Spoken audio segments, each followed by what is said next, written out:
Hello and welcome to Sports Beat KC, the Kansas City Stars sports podcast presented by Underdog. Insert name here. So we're doing this without Blair for the first time. I think this is the first ever podcast that Blair has not been a part of. I'm actually Sam McDowell. I'm here with Jesse Newell, the Chiefs beat writer, and fellow sports columnist Vahe Gregorian. We're all out at Chiefs rookie minicamp over the weekend. We're going to talk about that and talk a little bit Royals. But, I think we should address the elephant in the room that how are we going to do this without Blair, which is a question that all three of us have been asking for the last, 24 hours. Well, the kind of extra funny part about that is that we're struggling to do it without Blair, even though he provided you the exact script. Word-for-word script. Including insert your name. It shows his real confidence in our ability to get this done without him, and he's right. He's right. So it's already been demonstrated. We're going to give this a shot, but so what we thought this was Jesse's idea. It'd be fun if we each just went around. There's all 7 rookies spoke to the media. All 7 draft picks spoke to the media.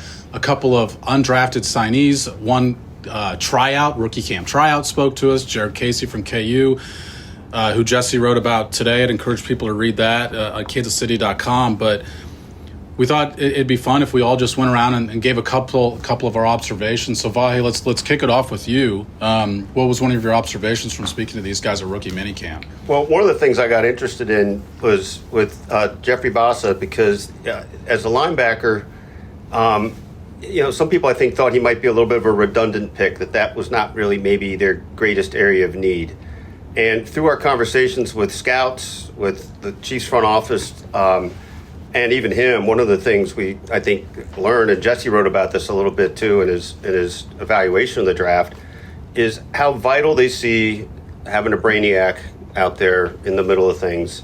And for all his athleticism, which I think is fine, I don't know if he breaks the charts, but more than fine. I mean, the asset in him is how he knows the game. And Sam, you asked him a little bit about it in terms of having been a former safety, and his answer to that was kind of interesting. I asked him a little bit about how he explains his, what seems now intuitive, and he talked about how he loved the game so much he just started getting into film by himself in high school. YouTube. And he's not watching film the way, like highlights. Like he meant actual breakdowns of coverages and things like that. Of NFL games. Yeah, that he's in watching. High school. Yeah. And I thought that was pretty interesting. And so we're always interested in how did a guy get to be how he is and who he is. But I think in a way he's a little bit of a sleeper pick to be part of the Chiefs' future. Maybe not so much in the immediate foreground. There'll be some learning, but I think he will have a pretty good learning curve. And so I'm intrigued by him. Again, he's not the most glamorous pick out there, but I'm interested in him. He's got to be special teams right away to start. Yeah. He's athletic, and so he'll be out there for that. But this is a kind of a hidden need for the Chiefs, for them. And Sam, I know you've discussed this before, but the Chiefs are going to have some decisions to make with their linebacking crew coming up. And so the hope is that if you take a guy like Bassa and you use resources to get that guy, trade up to get him, that he can become the sort of, it's probably a weak side linebacker instead of middle linebacker like he played in college, but he becomes the Nick Bolton type on that side of the ball in the defense, and you can make a decision on a True Tranquil or potentially a Nick Bolton down the line where you don't have to pay as much for your linebackers. Chiefs are paying a ton of money for their linebackers right now, and so at some point you want draft picks to fill in, come in, get comfortable, and then not use a bunch of resources to pay for those guys. So a really impressive guy on there, and sort of an interesting backstory to look at too, because I didn't realize he's followed the Kingsley Suamataia path. Both those guys were top 5 recruits in Utah. Both went to Oregon, and then Kingsley transferred to BYU after that. Now both are Kansas City Chiefs. So kind of interesting backfill. That's not normal. That usually. And you asked him about that. They bumped into each other at the airport 2 weeks ago. Yeah, just a couple weeks ago. He's like, "Oh yeah, I saw Kingsley. No big deal." And it's like, and you weren't a Chief yet. And so it's crazy that those. I mean, you go from Utah to Oregon to Kansas City, and like high school studs in Utah together. I mean, that's kind of an interesting dynamic. But no, definitely a pick that the Chiefs feel good about. And I'm also getting a sense, Sam, that Steve Spagnuolo has a very big voice in the GM room, in the draft room, because these guys all seem like Spagnuolo fits. And we figure that Steve Spagnuolo is probably going to finish out his defensive coordinating career with the Chiefs, and they better hope so, because the guys that they took in this draft are all Spags high players. I think the thing I liked most about the Bassa pick is because Bassa pick is everybody, all 32 teams talk about they're going to take best player available, and then 32 teams draft based on need. And this was an example of the Chiefs declaring in the 5th round, this isn't an exact need. It's certainly not an immediate need. I totally agree with you, Jesse, that I do think it's a need for next year. Yeah. Chanel's in the last year of his rookie deal. Drew Tranquill has a potentially cuttable contract. And so it is going to be a need for next year. But they just said, this player should not still be available here in the 5th round. I think they probably had like a late 3rd round grade on him. They needed a running back. We're all looking at what running backs are available when they're on their clock.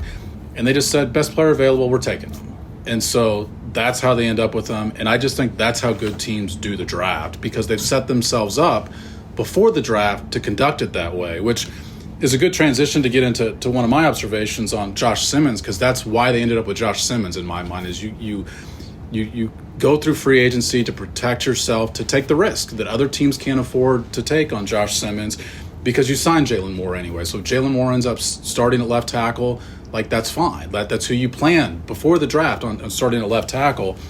Having said that, I did not think Andy Reid spoke like a coach who plans on sitting Josh Simmons for a year, because this is a time of year to give people context, and we probably should have laid this foundation for everything. Like, rookie minicamp is a time where Xavier Worthy looked completely lost a year ago, and Xavier Worthy had a pretty darn good rookie year for the Chiefs. One of the best Super Bowls ever. It's not a highly consequential time. It's a time where these guys learn the playbook. Day one, Jesse, is a time where they kind of throw all this information at them. Day two is where they throw an even bigger set of information at them to see exactly how they're handling. They're testing these guys, right? It's not the last test they're going to have. They've got OTAs and mandatory camp and training camp before the season even starts. But because of that, Andy Reid is the ultimate, it's no big deal about this weekend. With Josh Simmons, that's not how he responded to questions about it. First from Matt Derrick, and then from myself. He said, to give people the frame of what Josh Simmons is doing, he's doing all the individual drills out there already. He's not doing the stuff that requires an opponent on the opposite end of the field. He is still lining up with the team offense, but it's not when they're doing the 7-on-7, the 11-on-11 scrimmage stuff. But so Andy Reid pointed that out and said they're taking it slow. And he said, just got to make sure that thing is strong, talking about his knee. And he said, but listen, he looks like he's got some talent there, doggone it. That's what Andy Reid said. When he goes to the doggone it, yes, it's a different level of excitement, animation. Yes, that's it. That's his emphasis. That's his my overuses of italics. That's Andy Reid's italics. But I asked him because I'm curious to see what the future plan is for Josh Simmons too. I think they should learn from Kingsley Suamataio's situation last year that he's got to go win the job. It can't be the guy you want to win the job. But certainly the early indications that Andy Reid provided us, I think, were a guy that he anticipates competing for the starting left tackle job. Let's talk about context too, Sam, because you talk about rookie minicamp not meaning that much. Let's go back to the last 2 first-round picks the Chiefs have had. Felix and Udike Uzama, they held him out because of a hand injury. We really didn't even know much about that hand injury, and they held him out of rookie minicamp. We didn't get to see him. Last year with Xavier, he had the rough rookie minicamp, but then he had a hamstring, just kind of a tweak. They pulled him out late, and they didn't do it. So they have... He watched camp with next to Matt Nagy for most of camp. Exactly where they did. Exactly. They have shown a history of these guys to be very, very precautious in this scenario. And here's a guy where, why wouldn't you be precautious or precautionary with Josh Simmons? Because he came off a serious knee injury. I mean, the biggest variable of this pick is whether his knee is healed or not. And so we were watching him stretch, Sam, and then we watched him go to to some of the individual stuff. We're like, oh, he's still out there. He still has his helmet on. Yeah, he's got his helmet on. He's still out there. And so he did more than we thought he would. And then you combine that with the enthusiasm from Andy, and this is a good sign so far for the Chiefs. It's all systems go. I mean, not all systems go, but this is way ahead of what I thought Josh Simmons would be, and it sure sounds like from the tone of voice, it's way ahead of what Andy Reid thought Josh Simmons would be at this point. That's what stood out to me is I'm writing about this week, but we were surprised But then Andy Reid said he was surprised. Yeah. He said he's moving around well. I was surprised on how well he was doing out there moving. And so, like the Chiefs, the biggest question with Josh Simmons to all 32 teams were, what's his knee going to be like? And that's not only for the present, but also for the future, because this is an injury that can lead to other injuries, even if you've recovered from this specific injury. Like, there's a long medical history that is often associated. Lucas Niang never really came back once he suffered this injury in Cincinnati. But it seems like we're already quickly moving on to the secondary question, which is just, is he going to be the best guy? Yeah. Is he going to be ready to play aside from the injury? And I didn't anticipate that we'd be asking that question already now. I thought deep into training camp, maybe we'd be asking ourselves that question. I sense from Andy Reid a guy who's already asking himself that question. But let's move on to yours, Jesse. What was one of your observations? Yeah, I mean, I think one of the people that people are going to be most interested in is Jalen Royals, and he kind of had an up and down sort of rookie mini camp. We got to talk to him obviously on Saturday, and then he had kind of a bit of a slow Saturday, and including we talk about his foot injury, but not as much as maybe some of the other guys' injuries in this draft class. But he said he was 100% going in. He talked before the practice, and there were some times where he was kind of coming off the field limping a little bit. It seemed like that foot was bothering him. So I was like, oh boy, this might not be a good start for a kid who we wondered why he fell. We wondered potentially why he was a value in the fourth round and other teams didn't look at him. Maybe this is the sort of thing that's lingering, but bounced back with that. And, Andy Reid talked about him before day two and said he saw some good things the previous day. And then day two was Jalen Royals' day. I mean, he was showing some of those Rashee Rice type skills that we had talked about after the draft, Sam, where, catching the ball, getting downfield, getting upfield quickly, and becoming some of the quarterback's favorite target there. So, again, way early. It's overreaction central when you're watching two practices out there, but it was a much better second day for Jalen Royals and much more encouraged by him for the second day, because after that day one, I thought, ooh, maybe this injury is something we didn't discuss enough. Yeah, and they fed him, too, in the passing game. They've got four quarterbacks out there, the ones, and Jesse, you've got the roster next to you. The ones that people will recognize is Chris Oladokun has been part of the practice squad for the Chiefs for a while, so he gets to come back. But otherwise, it's three rookies, but they did bring Jalen Royals, quarterback from Utah State, to be part of that, and he was feeding Jalen Spencer Royals. Petras, pretty intentionally. But my guess is that was coming from the coaches as well, not just the quarterback's preference of having familiarity with the wide receiver. But yeah, Jalen Royals is absolutely going to be a name that I think a lot of people are going to be really interested in, and we're going to be writing a lot more about as training camp comes. Vahe, let's go on to your second one. Yeah, Ashton Gelati he. Great kid, yeah. The presence, first of all, was great, right? And he was great on we did Zooms with all the draft picks the night they were drafted. But then it's always a little different when you see him in person for the first time. For instance, all the draft picks I thought were fairly animated and upbeat and responsive on the Zoom calls. But a couple of them were a little less comfortable standing in front of the media yesterday. Probably their first time in that setting. Probably, right? For a couple. He was just into the room and he'd been in there for his all was life. Funny because he asked one of the Chiefs PR people that we were all just going to bum rush him once he stood up and got through the door. If we were all just going to go up there and basically tackle him with our microphones. And in that setting, we all sit there and ask pretty calm questions. But it was at least a good curiosity gap thing to wonder about before he got in there. It was, and you're making me think of this. You could almost have a fun. It wouldn't really be a story, but you could almost do a little anecdotal thing about the literal entrance of each of the guys as they came in yesterday. Was it who was it that came? Omar came in with a hello, waving his hands, and Ashton was pretty at ease. Anyway, but how does that translate to anything that matters? I mean, we see that he's the energy's that way. He's referred to as the quintessential high motor guy. For our audience, the highly dedicated Chiefs fan probably already knows this, but maybe it's news to others that there's some parallels to George Karlaftis because first of all the fact that his coached Karlaftis before, there's a little bit of connectivity, and I don't know if we assume the game is exactly a parallel, but I think that the energy and I meant to look at this before and I didn't. The body type I think is kind of similar, but I don't know if I don't know if the metrics are exactly the same that George way. is a little bit longer, which certainly matters. I mean, Yeah. especially for defensive ends, but ability to get your hand on the tackle at an earlier stage. But you're right, the motor stands out, or stood out at least to the Chiefs. I mean, the thing that was common that we heard with Mike Bradway spoke that night, the Chiefs assistant GM, and then the director of college scouting, Ryan Nutt, spoke 2 days later on Monday, and they both used the same phrase, 100 miles an hour, which tells us that in those pre-draft meetings with the Chiefs when they're in that dungeon, that was a phrase they used a lot. Describing this guy. Yeah. So, again, this was sort of, we understood that they were going to go into this draft wanting to bolster the line. Yeah. He'll be an interesting piece. I don't feel like I have any way of knowing how fast that means he's going to become integral. I mean, we're sitting in this room as we talk about this, remembering that 2 years ago they made the defensive end their number one overall pick, and it really hasn't blossomed. So there's a lot of X factors to that. But what are your guys' instincts about him? Well, the opportunity's there. Yeah, that's true. It's a spot. I think when you look at this draft class as a whole, I don't know if I'm going to pick anybody other than, the comments on Simmons were overly optimistic to where I think he could start early. Yeah, I agree. But everybody else, I think they'll all play. I don't know if I'd project any of them to play half the snaps.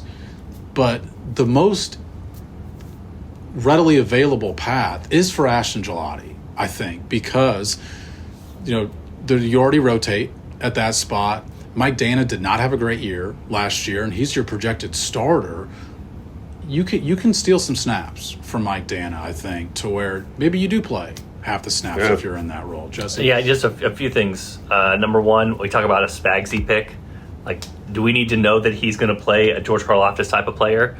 Well, he played George Karlaftis as a rookie, 80% of the snaps, 85% of the snaps. Yeah, great point. I mean, if we're looking at this as did Spags have his hand on this pick? Yeah, absolutely.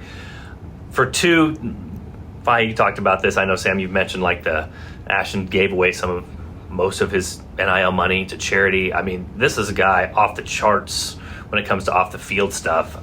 Get your 97 jersey now because all your friends are going to have it too. I mean, this is going to be a fan favorite, especially if he produces, obviously. But from day one, people are going to gravitate towards him. Very interesting too, on watching him on the practice field, Sam. And I've even mentioned this to you. He wears 97, and you can't really tell, but he wears his hair down when he plays.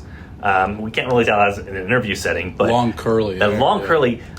I got the old shades of Dan Saliamua a little bit. I mean, I know Saliamua was a bigger kind of interior defensive lineman guy, but the Chiefs guy with 97 and the long hair, it got some of the shades of that, and that long hair really does stand out. So you will definitely be able to see him play when he's out there, and you combine the high motor with the speed, with the long hair, and obviously it's somebody you'll keep your eye on. Well, just to amplify your point one other way, I mean, Chiefs front office people spoke of him as having,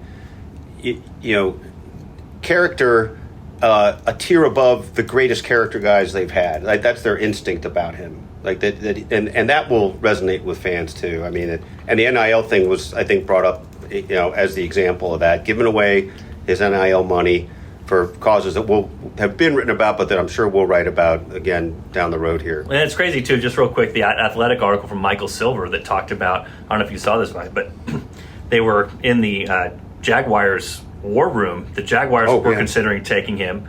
They were getting calls from the Rams, who wanted to trade their next year's second-round pick to take him. They were getting calls from the Lions, who wanted to give him 2 third-round picks to take him. So obviously this was a guy that was well thought of around the league. Yeah, I mean, and the Chiefs have no opportunity to take him unless they trade L'Jarius Sneed a year ago, or we're not talking about Ashton Gelati today. Take a swing at picking sports this baseball season with Underdog. Playing on their app is as easy as choosing higher or lower on players' stats. Get them right, and you could win up to 1,000 times your money. Sign up today using promo code KCSTAR to get a gimme pick as a part of your first cash entry, plus up to $1,000 in bonus credits when you deposit.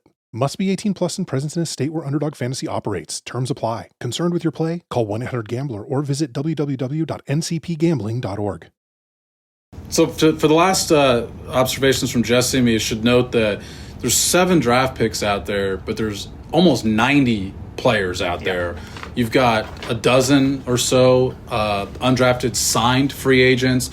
You've got a few veterans that are allowed to come back, and then, which is like the Chris Oladokun types, and then you've got 60 tryout players. And we're each going to talk about a separate one of those. Mine is an undrafted free agent, which is Jake Brenningstool from Clemson, a tight end. The Chiefs had to pay some money to get him. There was some competition to get Brenningstool. What I thought was most interesting, because he did speak to the media, is one of the only guys in that category who we got to chat with on Sunday, was Andy Reid actually was part of the call to Brenningstool. Yeah. And I asked him, I said, is that the only head coach? And he said, yeah, that was unique. That tells you that the Chiefs envision this as an undrafted guy who could potentially make the team. We know Jared Wiley is coming back from an ACL injury that he injured in like week 7-ish last year. I don't think he'll be ready for training camp. He could be somebody who's doing the side stuff that we see out at camp, and therefore I think the opportunity is going to be there for Brenningstool to potentially crack his way as a third tight end. And he was terrific on Sunday, the second day of camp, and made really a couple great catches in traffic that as soon as the ball's thrown, you're like, that there's not an opening there that he came down with anyway. So I just think that's an early name. There's a long way to go, but that's an early name that I think we'll be watching in training camp as a guy who could make it. And then, Jesse, to kick it over to you for your last one, I'll point out again that there's a lot of these tryout guys. A couple interesting names on there. There's some local kids. Patrick Mahomes' half-brothers out there. Yeah. Graham Walker, a tight end that went to Rice. Of course, Patrick Mahomes isn't out there. But it's you see interesting names like that. And another one that, Jesse, your fault, that falls into that category as well. Yeah, I mean, what's so interesting is there's tiers to this. Like, the main part of this camp is to get the rookies the playbook and be able to have them practice. But to get them to practice, you need 70 other bodies, because you can't just have one receiver go through receiver drills. You need a repetition, you know what I mean? So you have the tier of rookies who got drafted, and then you have what you talked about, Sam, which is like Jake Brenningstool, who they paid money to come. They're like, you are a priority free agent, you're going to be at training camp, we like what we see out of you, can you make the team? And then you've got about 65 guys who, as Andy Reid even said, like, these guys are trying to catch their eye. They're trying to do something in this camp that makes the Chiefs say, hey, we would like another look at you at training camp. We would like to sign you there. But it's a longest of long shots. But we've seen in the past. I know Echo Boydo was one who was a tryout kid who ended up, being a part of the Chiefs for a couple of years out of K-State. Yeah. So there was another one from K-State earlier. So anyway, I mean, this happens maybe once a year, once every other year for the Chiefs. But I wrote about Jared Casey, and this is sort of Jesse crossover season here, because not very often do I get to have a KU guy cover him at KU and then obviously with the Chiefs as well. But, he has to have one of the best backstories of anybody here. I was going back through my notes of him, and he caught the game-winning pass when KU broke its streak at Texas. They'd never won at Texas. He catches the game-winning two-point conversion, 57-56. But the story of how he did that, he's a redshirt freshman, and I went back to my interviews with Lance Leipold from that week, and early in the season, he was a redshirt freshman, he was a preferred walk-on, and they were not going to travel him to games. They take the top 6 tight ends and travel him to games. He was not one of them, okay? So you're talking a guy, they list him at 6'2", 245. He's more like 5'9". He's about my height. But Lance Leipold even said that. I asked him the question. I said, tell me how far this kid was away from playing early in the season before they had 4 or 5 tight end injuries, and he ends up getting on the field against Texas. And he says, our offense does not have a fullback. He's like, but we list Jared Casey at fullback because there's no such thing as a 5'9" Power 5 tight end. So we're not going to list him as tight end because there are no 5'9" tight ends. We put him at fullback. We don't have fullbacks. So I basically was just protecting the kid because this is not a thing that exists. And so it was interesting for the Chiefs. He's listed on the roster here as a tight end. He comes into the room and they all have kind of their name on their shirt. He's listed as a fullback. Yeah. So it's the same thing with the Chiefs. It's like, what do we call this guy? We list him at 6 foot. He's not really 6 foot. But again, that was not the end of his story. He was, basically 7th string tight end at Kansas, preferred walk-on from Plainville, Kansas. I know, Vahe, you can speak to this a little bit because you went up to Plainville in northwest Kansas to go talk to him, his family, his coaches, but catches the game winner against Texas, but makes a big career out of it after that. He spends 4 years at Kansas, plays in 47 games. He was all first-team Big 12 fullback last year for the Jayhawks, and it's a pretty cool story that he gets to try out for the Chiefs. He gets the call from the Chiefs. They want him to come in, and now he's up there and getting to live out his dream. And Saturday, he made a one-handed catch in front of the sideline and got to go wild, celebrate with that. He was pumped, and you can tell, that's a moment that obviously will live with him for a long time. So those are the kind of cool stories. We're going to talk about Josh Simmons more. We're going to talk about Jeff Boston more. We're going to talk about, Omar Norman a lot more. But there are 65 of these names right here that it could be very close to the end of the road for them. And for them to have that moment, put on the Chiefs uniform, put on the Chiefs jersey, make a one-handed catch, that's where this weekend really can become a pretty vital thing and a cool memory. And so I did want to, shout out Jared Casey because he did make that play and obviously is one of those 65 guys that wants to make the most of his opportunity and hopefully catch somebody's eye. I'll just add in there that you referred to my trip to Plainville. It was wonderful to go, and those are, I know for all three of us, those are the kinds of stories that we enjoy. I mean, think about this. That moment, as you were covering, you were in the middle of it. I think you were working on it on your way back from Austin. You were making phone calls, talking to the family, and then I got to swoop over there later in the week. But if I recall, that was a Texas team with, I'm making this number up, but how many sort of 5-star recruits? It's the storybook story for some kid.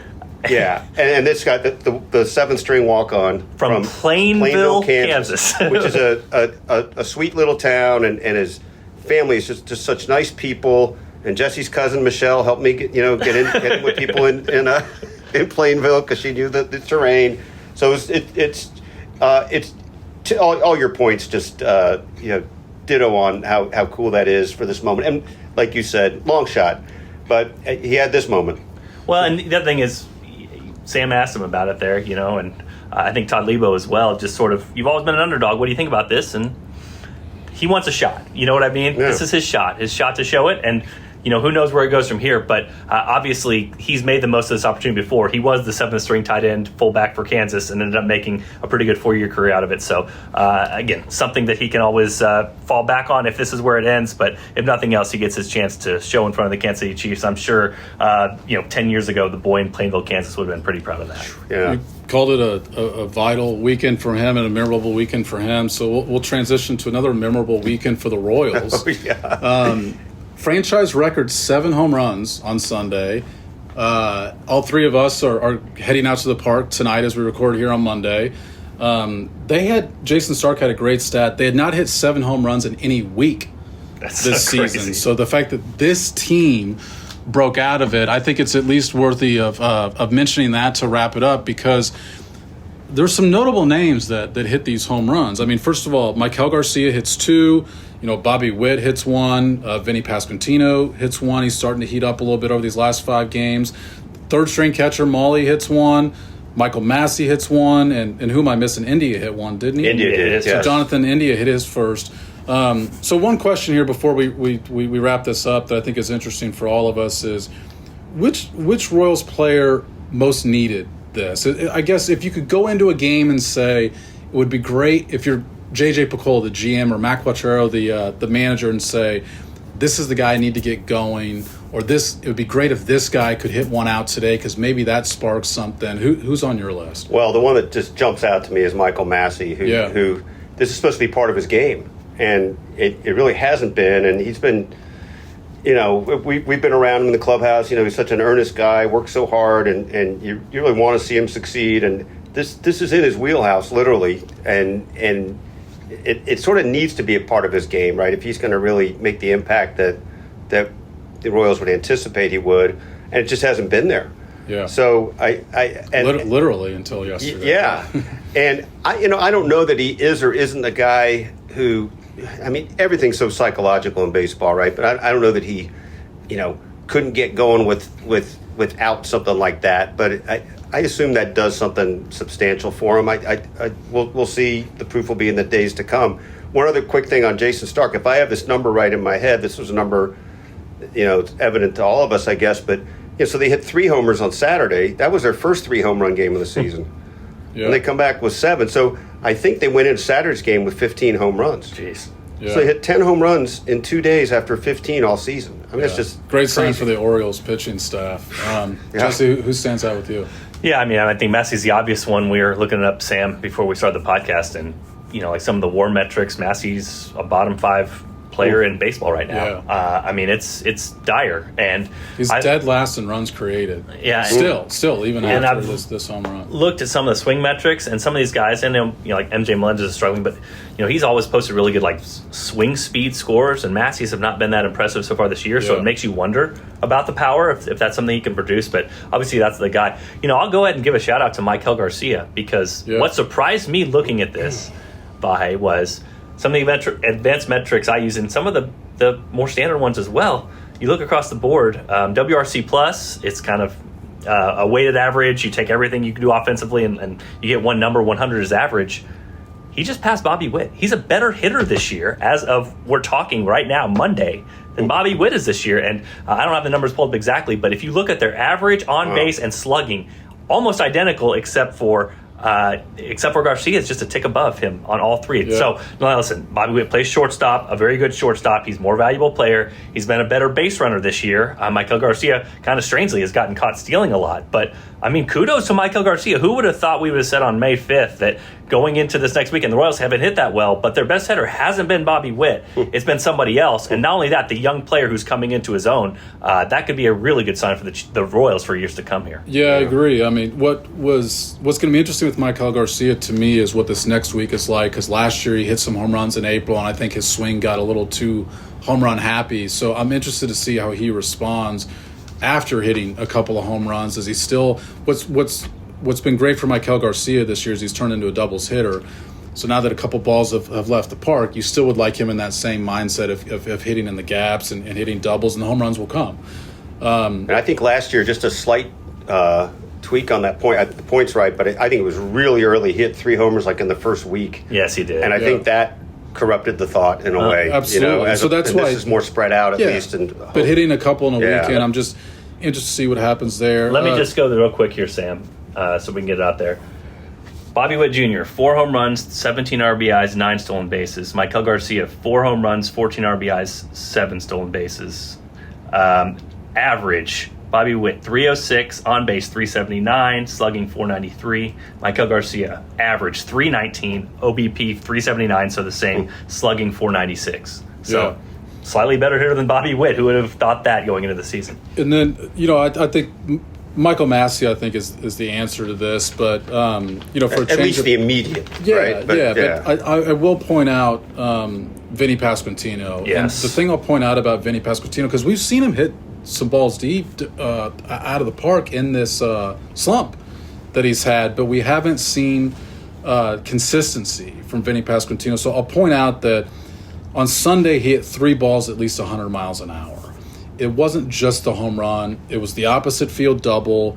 It was the out up the middle that he hit off of. By the way, in those 3 100-mile-an-hour hits, one came on a four-seam fastball, one came on a curveball, and one came on a changeup. He saw 3 different pitches well enough to hit him 100 miles an hour.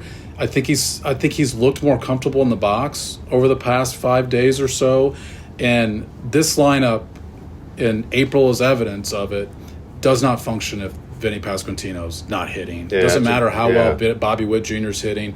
Doesn't matter even if you get the supporting cast contributions from Maikel Garcia and others. Your 3 and 4 hitters, we saw it last year, was the key to their lineup. Those guys have to hit. And Salvador Perez is hitting some really bad luck this year. Vinny Pasquantino just plain has had terrible swing decisions, which is unlike him. And so if he's seeing 3 different pitches well enough to hit the ball that hard, perhaps it's a sign that the chase will get it back in order, and we'll see some better things for him. So, and I think beyond just yesterday, Sam, I think this is right. I think you said 6 extra base hits in the last 8 days, something to that effect. So I mean, it's bubbling up a little bit. Yeah, great point. So, all right, guys. Well, I appreciate you guys joining. We'll read Blair's outro here. They wrote word for word. Let's see. Great conversation as always. Thanks to Jesse Newell and Vahe Gregorian for sharing their thoughts. Great message, Blair. Also, serious note, thanks to our producers, Randy Mason and Monty Davis, and our editors who oversee this, Jeff Rosen and Scott Chasen, who's having a great time in Ireland, I understand. So we got a lot of people that are out of the country as we record this podcast, but the show goes on. The show goes on, and they're still involved. They're still involved. So hopefully we'll be back in some fashion. Hopefully Blair will be back next week on Sports Beat KC, which is presented by Underdog, where we talk all sports in Kansas City. Thanks, guys.